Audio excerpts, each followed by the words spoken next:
The Chosen bot. These were initially marketed as the hardest possible CPUs the Brawlhalla devs could create. But how did we get here? Let's back up a little bit. On August 12th of 2020, Brawlhalla released a much anticipated update to their bot's AI. Along with a new system of behaviors to the already existing easy, medium, and hard settings, 2 new difficulties were added: Extreme and The Chosen. The Chosen bots in particular proved to be quite interesting. Rumors began to float around about them beating even the most highly skilled members of the dev team. What? There it is! No! But many were quick to dispel these as just that, rumors. After all, this is a fighting game. How could a pre-programmed bot hope to best a real human player who has the ability to adapt and read on the fly? The Chosen would ultimately only have access to the same options we do. There isn't anything akin to wall hacks or aimbots like there are in FPS games. So when the patch dropped, people were quick to enter a 1v1, expecting a light difficulty curve up from the lackluster AI competition we've had so far. After all, how good could a bot be? But they were wrong. With their frame-perfect reaction time and instantaneous decision-making, the Chosen offered a challenging CPU experience even for seasoned veterans of the game, much less the general player base. Those that simply dismissed the early rumors were quick to discover that conquering the Chosen was no simple feat, and many struggled to defeat one even to this day. But I wasn't quite satisfied. While the Chosen was certainly more difficult than I expected, I quickly realized how they could be exploited, and more on that later. 2 weeks passed, and as the dust started to settle over the bot's initial release, a single question started building up in my mind. How many Chosen bots is it possible to beat at the same time? Of course, this is a simple question if we take into account tournament illegal settings. 300% damage, 1 stock each, gadgets on, sure, I mean all it takes is 2 hits or 1 straight bomb for a bot to be put out of commission. Pair that with a giant free-for-all map to run away with and you've got yourself a straightforward game of cat and mouse. Probably shouldn't take more than a couple tries to beat 4 or 5 of them at the same time. But that doesn't really feel right, so I set some ground rules. If I couldn't beat the Chosen under official tournament settings, I would consider it a failed mission. 3 stocks each, 100% damage, tournament maps only. This was possibly the single most difficult challenge in all of Brawlhalla. Once I decided on these rules, I quickly logged on Twitch and started streaming my attempts live. Here is how it went. Welcome to Brawlhalla! I started with a simple 1v1 on small Brawlhaven. I thought it would be best to work my way up the ladder, fighting just one of the Chosen at first to readjust my gameplay style, and then progressively add more and more as I proved to be victorious. My first opponent was Chosen Thatch. Against this pestering pirate, I had a pretty straightforward plan. You see, the Chosen often prefer to use unarmed rather than picking up weapons because of the quick nature of unarmed attacks. Often you'll find yourself getting punished for hitting a Chosen bot because they'll be able to react to whatever you're trying to do and immediately attack back, which is also known as a wake-up. Knowing this, I decided to pick Orion because his high priority weapons could outrange these unarmed attacks. Orion also has the spear, which you'll quickly see was essential to my run. Because the Chosen like to select the fastest possible attacking options to ensure a hit, I wanted to create a scenario where doing so would spell their doom. And that's exactly what Spear offers with its sidelight to downlight and downlight to GC downlight strings, as the grounded priority of the Spear will always beat out an unarmed down air even if they hit each other on the same exact frame. My strategy worked perfectly, and I was able to beat the first Chosen without much of a problem. The spear string proved to be incredibly effective, as knocking Thatch off stage and ledge trapping them with accurate downlight secured the final knockout, and I also built up a good amount of damage by out-prioritizing the Chosen's unarmed attacks with my lance throughout the match. And just like that, the first part of this challenge was done. I could check it off the list and now move on to the 1v2. Adding just one more opponent exponentially complicates the match. I can't just string the bot over and over and over again, because now they have a teammate with equally perfect reaction time to interrupt me and initiate a team combo. After just a single victory, I had to already rethink my strategy, so here is what I came up with. My plan going in was to create enough distance between the bots so they can't interrupt my attacks and punish me for hitting their teammate. If they got in too close, I'd try to use the wide sweeping lance aerials to hit both of them at the same time, or try to catch both of them in the spear vortex and hope they don't clash with each other to escape. The match started off fantastic, with a quick double vortex helping to knock both bots off stage. However, the early edgeguard on core was interrupted by Mirage's recovery, and I wasn't able to clean up the stock. But a deep ground pound from Mirage allowed me to secure a very early knockout with the help of small Brawlhaven's namesake smaller lower boundaries. Perhaps trying to avenge their fallen ally, the core also dove deep below, and a simple weapon toss was enough to snuff out their options. 2 stocks down. Now they were in early HPs where I could be punished for hitting them. Especially on the spear, I had to be more careful with my options. A quick nair disarmed me, but a lucky weapon spawn allowed me to come back swinging. Knowing I had to separate these two, I used the Lance's priority to get another early kill on Mirage. Core then took out my stock with a close range hammer and light, but if I played at the same pace that I had been on the first stock, I was poised to take the match. Immediately upon spawning though, I was brought to the orange. Not a great start. But with his very clutch and extremely intentional sacrificial play, the Mirage was out of commission way earlier than I anticipated, and all that was left in my way now was a simple 1v1 against the core. We went back and forth trading some hits, but a quick landslide sig sealed the second stock, and now it was only one left to go before I had my victory. A few spear vortexes and lead strapping downlights later, and the 1v2 was completed on my very first attempt. I did lose my first couple stocks, which at first glance might be a little bit concerning, knowing that eventually I would have to fight 21 stocks with 3 of my own, aka I need to take 7 before I even lose 1, but personally I wasn't that worried. After all, it was only the second game. I knew going into this that it may take some time to get used to the Chosen's unique style, and that's exactly what happened. I also knew that I probably could have played it better if I really needed to, but it didn't really matter as long as I won the match in the end. After all, this was just a stepping stone for the next challenge. The 1v3. With the doubles match now under my belt, I was quickly beginning to realize what I signed myself up for. I switched maps and chose to play on Mammoth Fortress instead for the 1v3 so I could have more room to breathe against 3 of the Chosen, and I also locked in Queen Nai to see if I could cheese an early offstage kill with her Katars. Bit of a spoiler, that was not one of my greatest decisions I've made in my life, and you'll see what I mean soon enough. My thought process was, if nothing else, her high defense would hopefully allow me to live a little bit longer, and the Spear Vortex was always still an option if I could get the bots alone. More than anything though, I was just testing the waters. I wanted to see how difficult it would be, and then I could gather some info and develop strategies for future attempts. If I'm gonna be perfectly honest, part of me was kinda just hoping they'd hit each other and it wouldn't be too hard and it would be way too cluttered. Not the greatest plan going into it, we can admit this, I can admit this, I'm not gonna lie to you, I'm not gonna change the past and make myself smarter. No, I was dumb, it was a bad plan, but it was the plan I went with. And let me tell you, it started off pretty bad.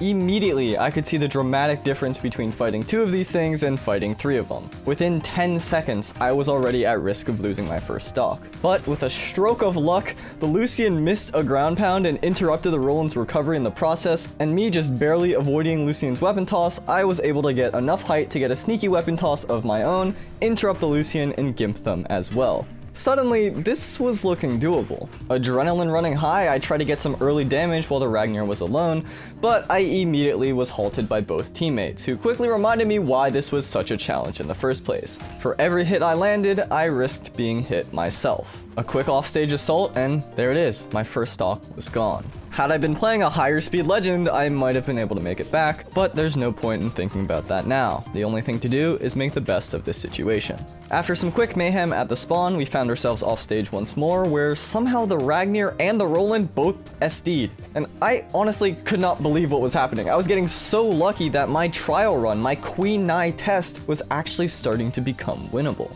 Knowing this opportunity likely wouldn't come again, I strapped in and began to focus. With some careful movement and decision making, I was starting to build up damage. Narrowly avoiding 3 killing moves in a row, I brought the bots back off stage with the Ragnar SD'd again. Part of me now was starting to question if this Ragnar was a Chosen at all, but given the difficulty of this challenge, I just thanked the RNG gods and continued fighting on. It was 1 stock of mine to take out 4 of theirs. This was doable, and right upon spawning, the unbelievable happened.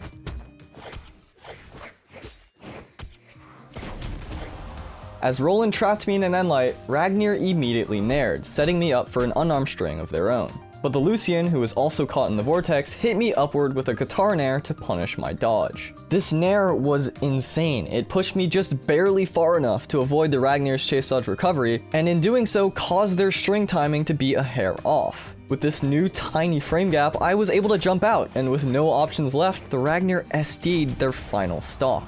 Because both Lucian and Ragnar had instantaneous perfect reaction time, the Ragnar's AI was thrown off. It was baited to go for what they thought was a guaranteed hit, but ended up paying the ultimate price. That one single interaction gave me an idea that would eventually become the core strategy to carry me throughout this entire challenge, but no time to think about that now. After all, I still had a 1v2 to win here. Jumping out of Lucian's edgeguard string, I threw down my weapon, caught their dodge, and secured their second stock. Then, trying to maximize the respawn time to my advantage, I Spear Vortex the Roland to bring them into kill percent. Knowing they were now separated, I took the chance to leap off stage and throw out a Spear Sayer, which of course the bot reacted to instantly with a dodge away to avoid it. With enough height to make it back, all they had to do was hold left and refresh their options, but I wasn't having any of that. Now knowing from the Ragnar's AI that these greedy Chosen would do anything to secure a knockout, my brain acted on instinct and I leaped back into their range, barely dodging the Hail Mary ground pound and almost dying in the process. But the plan worked perfectly, and now it was just a 1v1. Some precise movement and outspacing Lucian's blasters with my Spear Vortex, and that was it. I won the 1v3 on my very first attempt. Knowing the challenge that was directly in front of me, I took a deep breath and collected my thoughts. I got extremely lucky with the SDs in the previous match, and I knew I was going to need a solid strategy if I wanted to tackle 4 at once. Rather than just thanking my lucky stars from the SDs and moving on, I wanted to see if I could replicate it. I wanted to find and create scenarios where I could force the bots to SD consistently. Because while it's extremely high risk, it's still less dangerous than trying to hit them without getting punished yourself. One thing I noticed over the course of the previous games was that regardless of where they were on the stage, the Chosen still like to use quick wake-up options, including weapon tosses, which will make you lose a lot of height if you jump first, and jumping makes it slower so the Chosen are unlikely to do it, and gravity cancels, which puts your dodge on the maximum cooldown. If I could get some of them to use a risky weapon toss or ground pound or gravity cancel low on the map, I could try to snipe it out with a quick spike or weapon throw of my own. That was the beginning of the new strats. While it wasn't exactly getting them to SD, at the very least it was getting them low on the map so that I could easily take them out in 1 or 2 hits. With this now in mind, I swapped out the Queen Nai and locked in Kaya instead for her speed and for her bow. Nai's tank-like archetype really wouldn't cut it against 4 opponents, and the SDs in the previous game also gave me another new idea that would require quickly moving in and out of combat. I thought if I could bait the Chosen to throw out attacks by putting myself directly in their threat range, I could possibly use their perfect reaction time against them by aggroing multiple bots at once and getting them to hit each other, or at the very least throw off the timing of their strings like the Ragnar bot. That way, rather than having to take all 12 stocks myself, I could rely on the ensuing chaos to do some of the work for me. All I really had to do was just put myself in the danger of being infinitely 0 to death comboed every time I try to get a hit. Sounds easy, right? Well, just 5 seconds into my first attempt, this new strategy was actually working perfectly. Brynn, trying to chase me down, used all of her options, and when she went for a ground pound reaction, she ended up SDing her first stock. Now, notice how she only initiates the ground pound when I start my Sayer. This is going to be extremely important for later, so keep that in the back of your mind.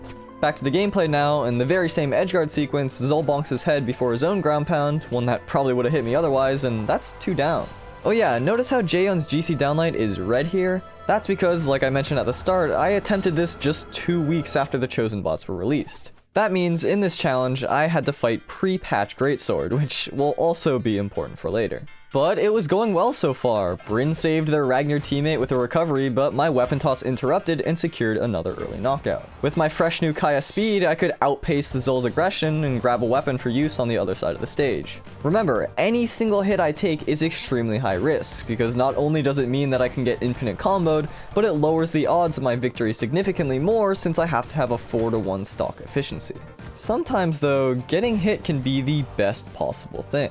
With this cannon Sayer, Zol knocked me into a position where Jaehyun thought he could get a weapon toss interrupt, and not considering his current positioning, that was another stock. Then, an overzealous Ragnar trying to send me down to my doom accidentally hit Brynn, who tried to dodge and instantly recovery out of there. Due to her perfect input, she tried to instantly directionally dodge and then recovery at the same time. But because of a very subtle lesser known mechanic known as gravity cancel leniency, which allows you to gravity cancel in the first 5 frames of a directional dodge, her recovery turned into a side sig and I was able to get the stock. But one quick offstage trap later and boom, my first stock was gone. And what I realized was that after all of that happening, all of that going my way, I was just now ahead of pace to win. I had to keep up this rate of gameplay for 2 more sets of Chosen stocks if I wanted to secure the game. That was pretty intimidating. Just getting a weapon proved to be a challenge in itself. Before I even had a chance to breathe, I was brought to the orange, and this was not good. One more offstage interaction and suddenly orange turned into red. It was quickly becoming apparent why I needed to rely on these unorthodox strategies. Trying to contest the Chosen in combat alone was asking for disaster. I dove off stage to try and force an SD once again, but ended up trading with the Jaeon, which was less than ideal. I was able to gimp Ragnar with a sneaky weapon toss, but unfortunately he was one of the bots on 2 stocks, so it didn't really affect the game state. If it were the Jaeon or the Brynn, then I'd only have to fight 3 at once, which is significantly less brutal. But with a ground pound clash, my wish came true, and now it was a 1v3. Should be smooth sailing from here. Okay, that is not good. Within just a few seconds, I was gone. Although I had that fantastic start, it can end just like that. With the Chosen's onstage presence and my own high-risk offstage strategy, my fate was sealed. But I wasn't just gonna give up. I knew I could do it, I just had to play better. So play better I did, and just a few attempts later, I was off to another great start. While Mirage stole my options early off stage, she just couldn't help herself and went for one more hit, saving me and sealing her demise. Jiro then launched me to the other side of the map, but lost his own stock in the process, and this was exactly what I needed to bounce back. A high spear dare, and Mirage was gone once again. The bots fought back, using their number advantage to create a team combo, but 3 head bonks later, and Jiro was also down to his final stock. Artemis fell, Mirage was knocked out, and suddenly this was starting to get very interesting. It was now a 1v3 with Jiro on their final stock. If I could take him out, this could be a clean win. I had the opportunity to do it. It was in my hands right there. I took the chance and Core sacrificed themselves to save them. That was the worst possible trade that could have happened. After that, the game started to slip away from me, and within seconds, I was in danger of being knocked out myself. Amidst all the chaos though, there was still some light. Core team killed the Artemis, and now it was just a 1v2. Getting in hits where I could, I was starting to build up damage. Like always, it came at a risk though, and I was soon 1 hit away from losing. Then, after a slight miscalculation on my sidelight spacing, I panicked. Knowing the Core would attack me from the left, I quickly dashed to the right out of fear, and with that choice, I lost once again. 2 fantastic runs now had came and went, and I was a bit disappointed. But I knew what I still had to do, and I couldn't afford to be demoralized yet, so I kept trying. And eventually, I had this run. Just 15 seconds into the game, 3 of the Chosen had already lost a stock. This was it. They quickly came back off stage for some revenge, but I safely recovered Y to get out of danger. Jaeon, now clearly tilted at his teammates' performance, decided to put them in their place, giving me a rare opportunity to dance. Scarlet and Taros, now eager to earn their honor back, both tried to chase me off the map, but their tunnel vision ended up costing them both another stock. 1 good hit away from death, I narrowly weaved my way through the Ragnar to grab another weapon, but the bots were too quick. There's really only so many kill moves that you can avoid. But this was the best position I'd been in yet. All I really had to do was take 1 stock from Scarlet and 1 stock from Taros, and this could potentially be a 1v2 with 2 stocks of my own. This was looking good. I could actually win this. Oh, not again. There wasn't much I could do here to avoid the onslaught of hits, and just like that, my second stock disappeared. But my luck hadn't run out just yet. I threw out a nair as a last-ditch effort to try and save myself, and although it missed, it triggered the Taros' attack response and caused him to hit the Jaeon. This altered their position just enough to head bonk and lose their final stock. I was still in it. Offstage downward dodge bait, boom, there goes Jaeon. Offstage gimp narrowly avoided, it's time to win this thing. Scarlet whiffing as I dash and hitting Ragnar in the process, this is my opportunity! Wait. No. Oh my god. I couldn't believe it. Just 4 stocks stood in my way now, and after a couple chaotic edgeguard sequences, Ragnar bet it all to get a gimp. While it was looking bright, it was certainly far from smooth sailing, as that Sair, that ground pound, and that recovery all would have killed me. Like I mentioned earlier, this was pre-patch Greatsword, which had a much faster and much stronger recovery.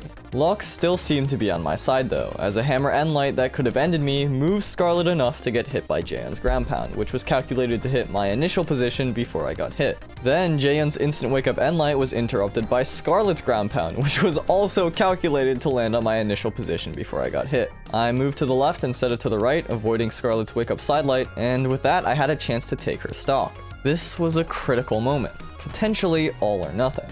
I had to pick the perfect option. So here is what I did. Let's slow that down.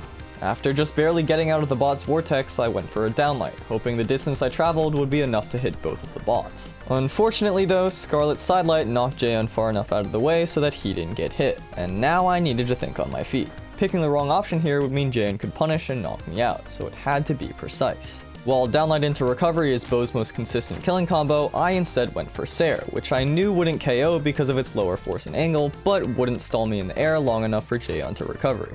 Jaehyun, of course reacting to my movement and my attack, calculated my trajectory and went for the fastest move that would hit it, which was unarmed nair. However, because I sent the Scarlet downwards, Jaehyun's upward momentum was halted upon contact, safely giving me enough time to react and gain enough distance from him to finish the combo.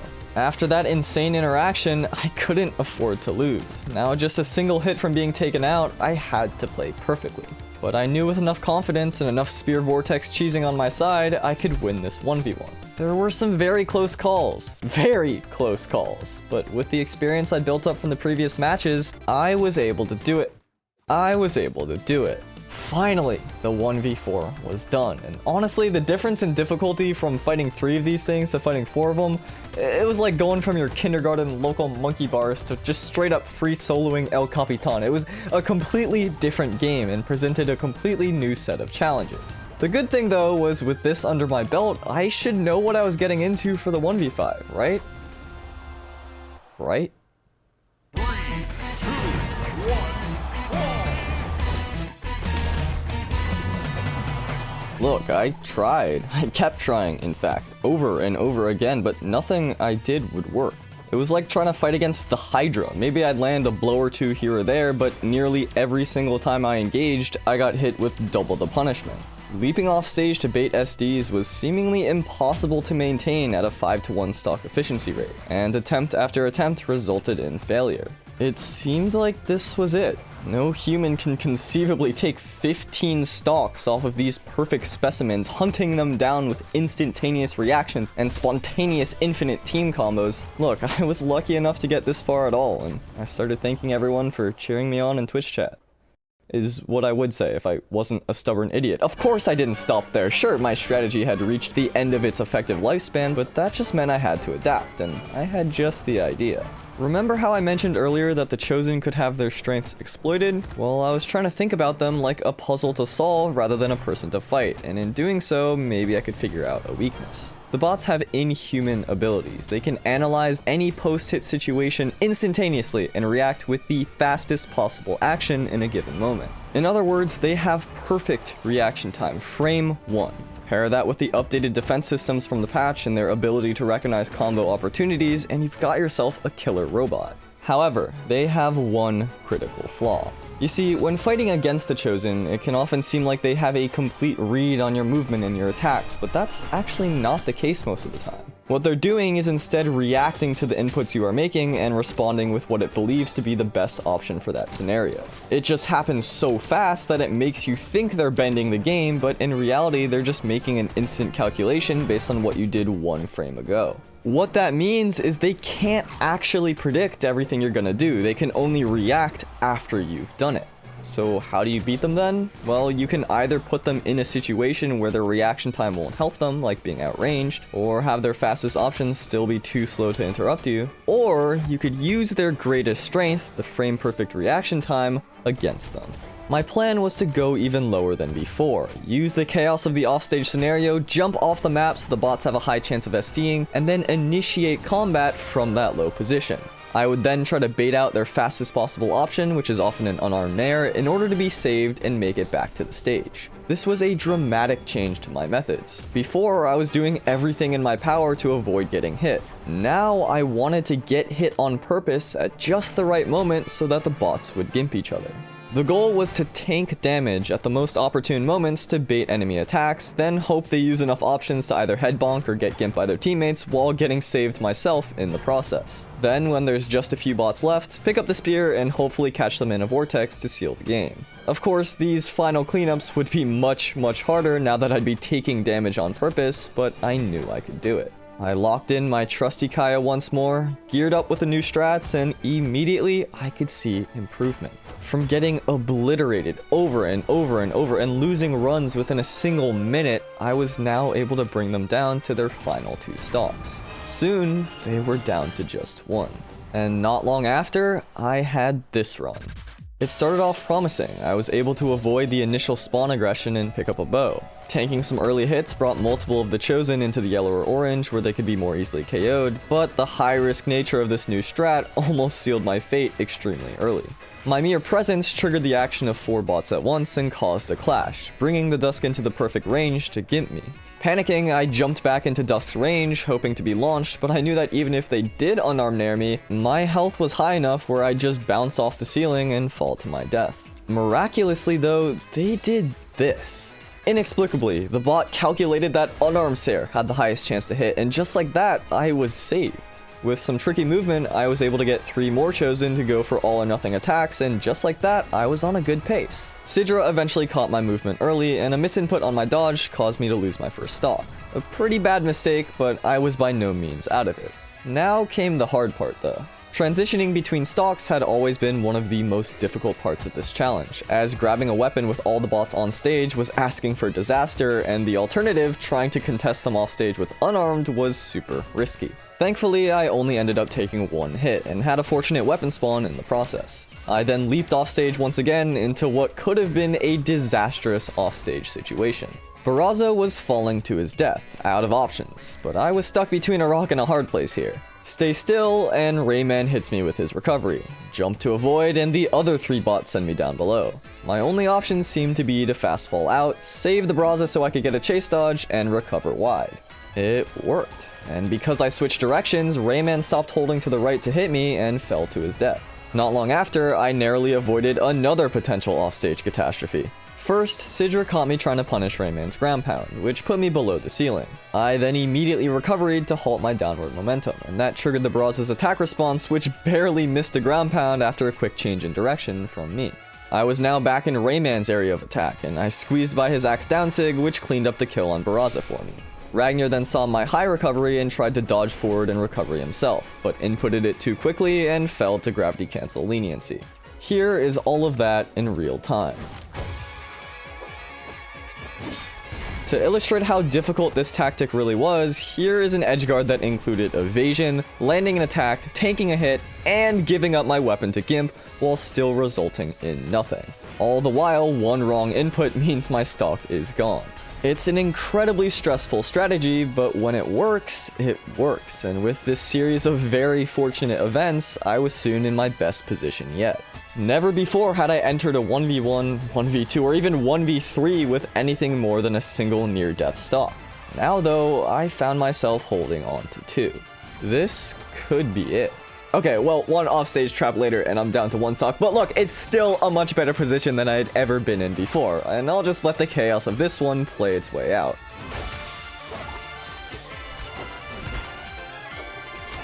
By the end, my hands were shaking uncontrollably. The bots went for an all-or-nothing play and paid the price. The 1v5 was finished. I did it. I won. And now just 2 more victories stood in my way. 2 good matches from completing the most difficult challenge in all of Brawlhalla. With the 1v5 behind me, I had to now add 1 more technique to my arsenal if I could hope to squeeze out another victory.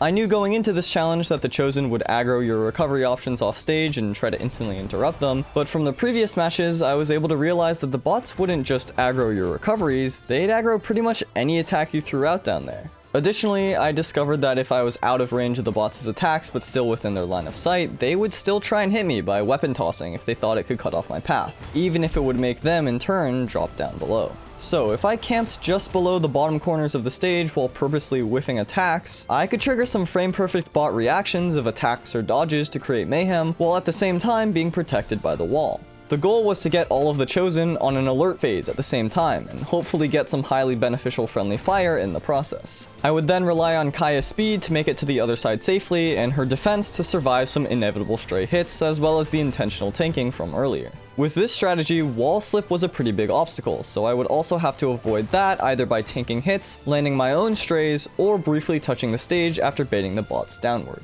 That was very important, because if I didn't do it cleanly and chose to just escape, I could be in serious trouble. Executing this plan was far from simple. Patrolling the lower corners of the stage is an incredibly high-risk place to be, and one lapse in judgment is asking to be knocked out early.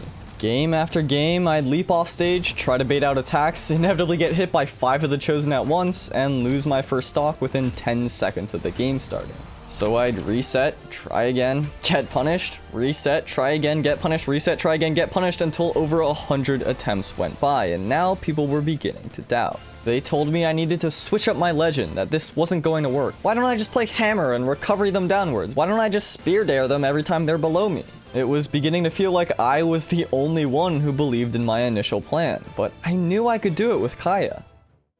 Hammer recovery would send me back up into the bot vortex after it hits, when ideally you would go down below them. Spear Dare had the same problem. It's great to squeeze out a gimp here or there, but you have to be extremely careful with anything that sends you back up. And the truth of it is, I was getting better. While the new strats were significantly more dangerous than the things I was doing before, which also, to be clear, were incredibly dangerous, the old stuff just wasn't enough to bring me past the finish line, and regardless, with these new strats, I could actually see cracks in the bot's armor. In sports, they teach you not only that you're gonna fall, but they teach you how to fall, and how to fall correctly, because falling is inevitable if you play for long enough. Similarly, against these chosen, I had to learn how to get hit correctly.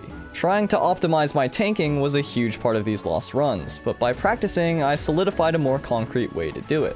Contrary to what many may think, if I had to take a hit, ideally I would be way below the stage. And also positioned so I'd be hit towards the opposite side of the map, for a few reasons. First, if I tanked a hit more traditionally, the bots would simply just edgeguard me, and I would be more likely to take damage by using my recovery. If they were clumped together, I would also likely be team comboed. Secondly, I could use the momentum from the tanked hit to carry me to the other side of the stage and safely refresh my jumps with minimal damage taken. I would ideally delay my jumps just a bit so the bots coming around the map would have time to get down to my level. That way I could avoid any potential dare or ground pound punishment from them anticipating my instant jumps, which they're most likely to do. Finally, there's just a much higher chance that the bots will interrupt each other trying to chase you through the map and head bonk rather than if they go too deep trying to edgeguard off the side or something. By optimizing my tanking in this way, not only would I survive longer, but I'd make my offense stronger too.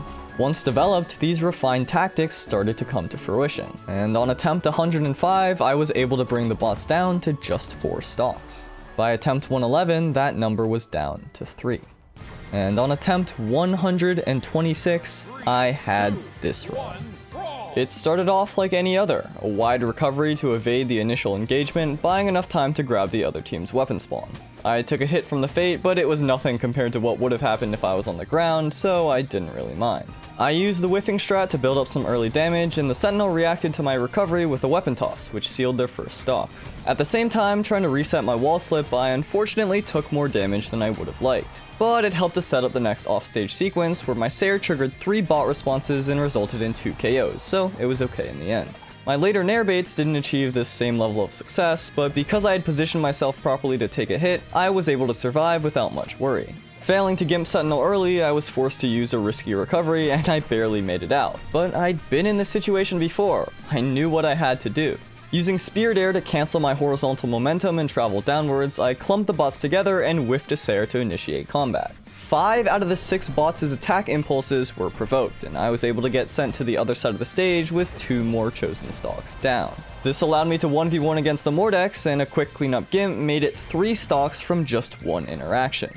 Baiting with a Sayer soon after once again brought the Taro spot below the stage, and taking an unarmed Nair towards the map traded a stock for just a bit of damage. Then, by surviving by just a hair in a series of interactions, I was finally taken out by a Hammer Nair, in what one can only presume was a bout of revenge from the Taros. After a Nair whiff and fastfall, Scarlet was put in my range, and Sentinel, a bit overzealous, went for an evadable ground pound. One more bait from me and Scarlet was now in prime position to be team killed.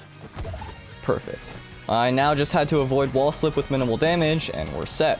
2 healthy stocks to deal with 6 of the Chosens. An unlucky sequence where all my options were covered brought me to the orange, but the chaos allowed me to squeeze in a quick Gimp on Fate. Once again, wall slip almost spelled my demise, but with some quick reactions, I was able to make it out. However, if you aren't already aware, if you wall slip enough, your maximum number of jumps before it starts permanently decreases until you lose your stock. Realizing this, I desperately tried to get another hit and got myself KO'd in the process. Finding myself off stage once again, I went for a low ground pound to enter Terros's range, then moved to the right so his final recovery and dodge would be used trying to chase me, resulting in a very needed SD.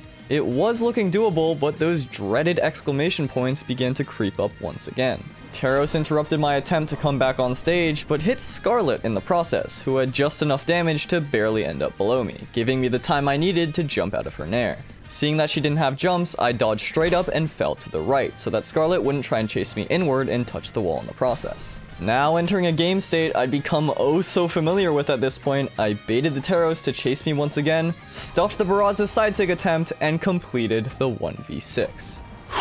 After having run after run, attempt after attempt fall to an incalculable number of split-second interactions, I had finally won. But I didn't rest, and I certainly didn't celebrate. My mission wasn't over, and the looming question driving me through this whole thing was still yet to be answered. There was still one more mountain to climb.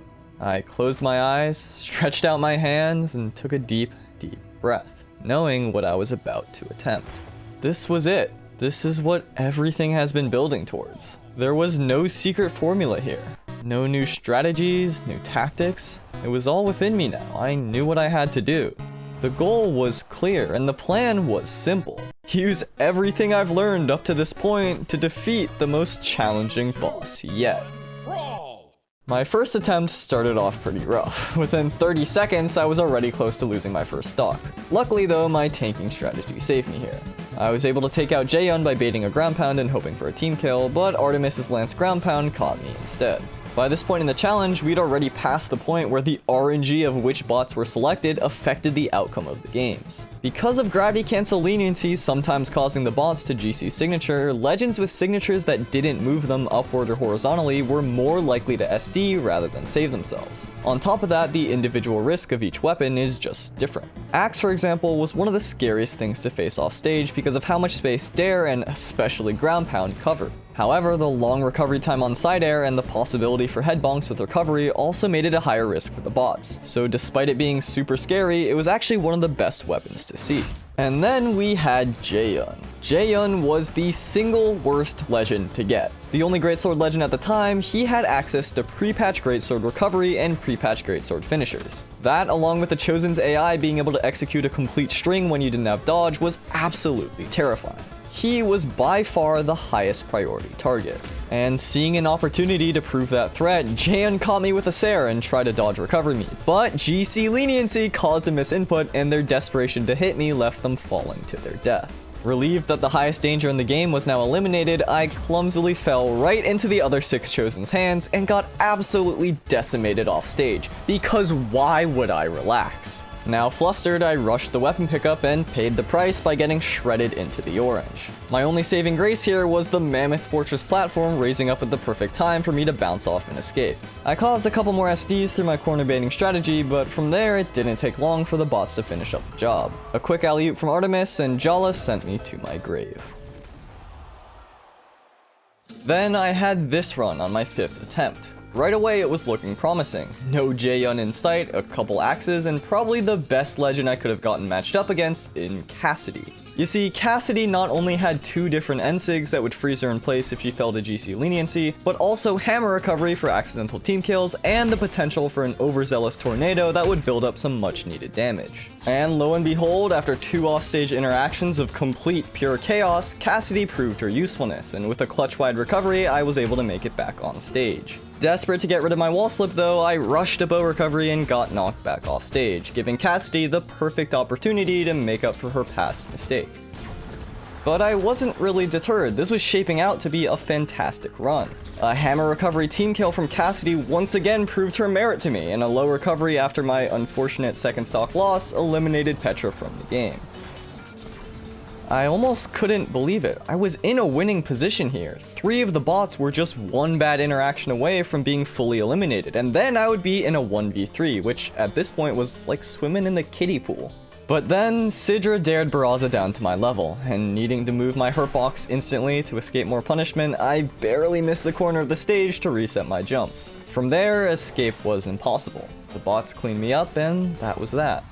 Despite almost everything going my way for the entire game, all it took was one stray hit and my hopes were instantly crushed. That's just how this challenge was, and I couldn't really afford to feel bad about it. The only thing left to do was keep trying.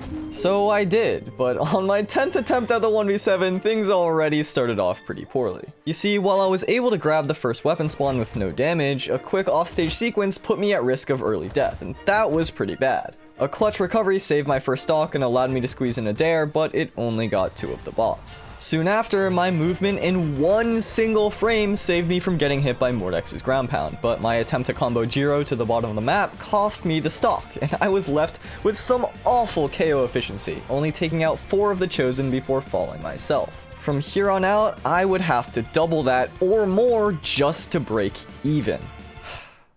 And then I had what was undoubtedly the greatest single stock in the entire Chosen Bot challenge. Right away, I got some quick damage, and a GC leniency flub paired with a clutch dodge helped bolster my momentum. Then, taking a perfect unarmed Sair, I brought the bots low to team kill, safely baited with my spear, and led 5 bots to their demise. Within 15 seconds of spawning, I had already secured more knockouts than the entirety of my first stock. Knowing I couldn't throw away this opportunity, I resumed my corner patrolling strategy, and while it had proved time and time again to be absolutely devastating with the wrong moves, the stars aligned, and this happened. First, my spear Sairs got the bots to ground pound, leading them beneath the stage. Mordex unfortunately hit me, and Orion tried to follow up, but barely missed because of my dodge. Hattori, desperate to recover back, launched Cross upward into the perfect position for a ground pound. And as I started my spear recovery, that's exactly what Cross did, instantly reacting with the blasters. However, Mordex and Orion shared this instant reaction time, with the former saving me from Cross's incoming hit, and the latter stopping the gauntlet string by mistake. Jiro, also instantly reacting to my recovery, brought Cross down low, and Mordex, in a last-ditch attempt to knock me out, brought me far enough to the right for Cross's blaster's downsig to send me in the other direction. As I traveled safely to the other wall, Mordex instead hit Orion with the second part of the punch, finishing off their final stock. Cross, trying to chase me down, also lost his final stock in the process. And finally, Jiro, maybe realizing the snowball they created, tried to take me down early, but a well-placed dare to interrupt the dodge brought them down too. It was crazy. I can't sit here and tell you I didn't get extremely lucky, because I did. There were way too many factors for me to conceivably know that that was going to happen. But to be in a scenario where something like that could happen was very deliberate, and the corner positioning as well as carefully whiffing my attacks got the ball rolling for it to work out. But how it worked out, that was nothing short of a miracle, especially considering that 2 of the chosen were on their last stock, meaning it was now a considerably easier 1v5. And let me tell you something here, these 5 bots, yeah, they were mad. And just like when I tunnel visioned earlier in the challenge, they let their hubris get the best of them. With some quick unarmed baiting, there went Hattori. Zol fell soon after, and Mordex, distracted at Jiro sniping their prey, lost their stock as well. As I sprinted across the map to grab a bow, the bots grouped together to try and take me out, but fell for a trick I'd just been waiting to use since I refined the bait and tank strategies. And it worked like a charm. Just like that, the end was in sight. And how fitting an end it could be. After hundreds of games, building up from 1v1 to 2v1 to 3v1 all the way now up to the maximum number of opponents, we were back right where we started. Just me and the Chosen. 1 stock each. My heart was beating out of my chest, and it didn't help that they got off to a quick start. But I knew what I had to do. I came here with a mission, and using that energy, I brought on some early punishment of my own. They retaliated back with some perfect wake-ups of their own, and soon we were both highly damaged. Knocking them off stage, I prepped up for a spear vortex, but panicked, not knowing if they would wake up with a lance attack. My spot dodge almost cost me everything, but a quick jump out of vector string and a final dash back to bait out one last attack gave me the opening I'd been looking for. Knowing full well that a weapon throw could stuff this golden opportunity, I took to the sky, leaping up before they had a chance to toss it. And then it was just a couple keyboard clacks. And that was it. I won. Only needing 5 KOs of my own over the entirety of the match, I had beaten them. The ultimate question driving my entire journey, is it possible under tournament rules to beat 7 chosen bots at once, was answered. Yes. Yes, it is. All that theory crafting, all the trial and error, all the perfect runs being dashed by 1 frame too early or 1 frame too late, it wasn't gone to waste. With focus, perseverance, strategy, and a whole lot of luck, it was finally over.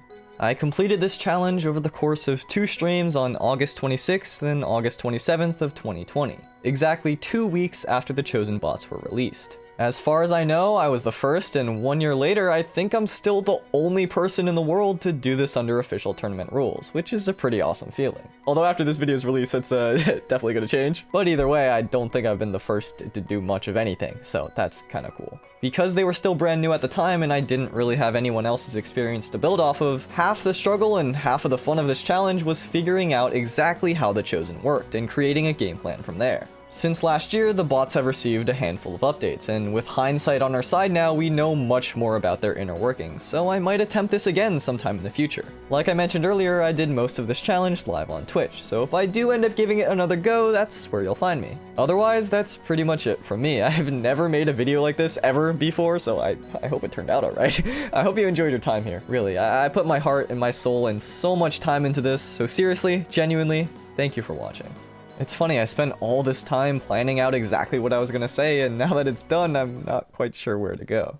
What I'll say is, pretty much every aspect of this video has been meticulously crafted to fit together, from the specific timing and slowdowns of gameplay to re-recording sections of audio over and over and over again so certain syllables match up with specific beats in the songs, and then the gameplay audio balance will have to match with that too, and it's obviously not perfect because I'm still learning as I'm going along, but despite the sheer amount of exhaustion and bumbling through all of Premiere's annoying time-draining issues and application of all these new tools this project has brought upon my lap, it's been very gratifying, a great experience, so I appreciate you hopping along for the ride here with me. Anyway, that's it. Take care everyone, I'll see you in the next one.